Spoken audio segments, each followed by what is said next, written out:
Continue to focus on the coronavirus pandemic here on Eyewitness News at 9. We're also focusing on your concerns and questions about the virus. Dr. David Schultz with Evansville Primary Care joins me live again tonight to answer many of your questions. Dr. Schultz, thanks for being with us this Monday night. We'll start off tonight with the first question. Over the weekend, the CDC added 6 new COVID-19 symptoms to their list. Are these new symptoms, and why were they added? Well, Brandon, these are symptoms that actually, as further research has been gathered, we're noticing that many people with COVID-19 are experiencing these. And so what has happened anecdotally, we've looked back at what's been common, and we've identified these as common with COVID-19. Now, those symptoms include chills, shaking, muscle pain or myalgias, headaches, sore throat, and of course loss of smell and taste, which we have been talking about quite a bit. That goes along with the shortness of breath, with the cough, and then the fever of 100.5 or higher. Did these just come about, or are these, have we known about these for a while?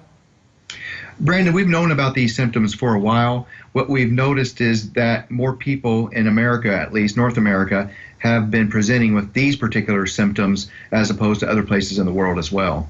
And it's indicative of the type of virus. Every virus has its own fingerprint, so to speak, and this particular virus has these things associated with it. Okay. Well, today it was also recommended that we social distance with our pets. Why is that? Well, Brandon, there have been a few isolated cases of pets having COVID-19, and whereas right now it's unclear whether pets can transmit COVID-19 to a human, we don't want to look back and say they did. We want to be prepared for that because we're still learning about this complex virus. And so for now, we're going to assume that pets can carry this and give it to other individuals. And that's why we're recommending that pets also be isolated from the general community. That is easier said than done with some pets, I know. And ABC News is reporting that a hospital in New York City is testing a new treatment for COVID-19. It's the popular heartburn medication Pepcid. What are you hearing about this? Well, Pepcid's been around for about 40 years, and we've used it as a mainstay of therapy.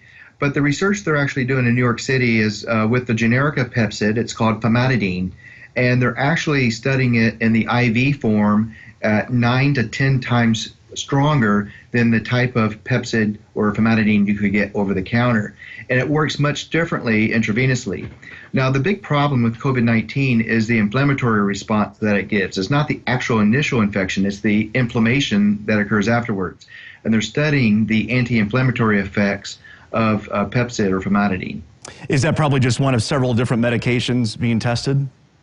They're looking at many, many things. And the way this is happening is in a hospital setting, we have a protocol for which patients will get Pepcid or famotidine, they'll get Lovenox, they'll get other medications to help assist their symptoms. And what they're finding is looking back at individuals who have had a positive recovery, they're looking at what have these individuals been on to have a positive recovery and who have been, and what have people that didn't make it very well, what were they not on? And so by looking at these things, we're trying to draw conclusions that perhaps a drug like Pepcid could help speed up the recovery phase from COVID-19. And so that's being studied right now, and they're a little bit off from having any good data to say this is in the treatment protocol.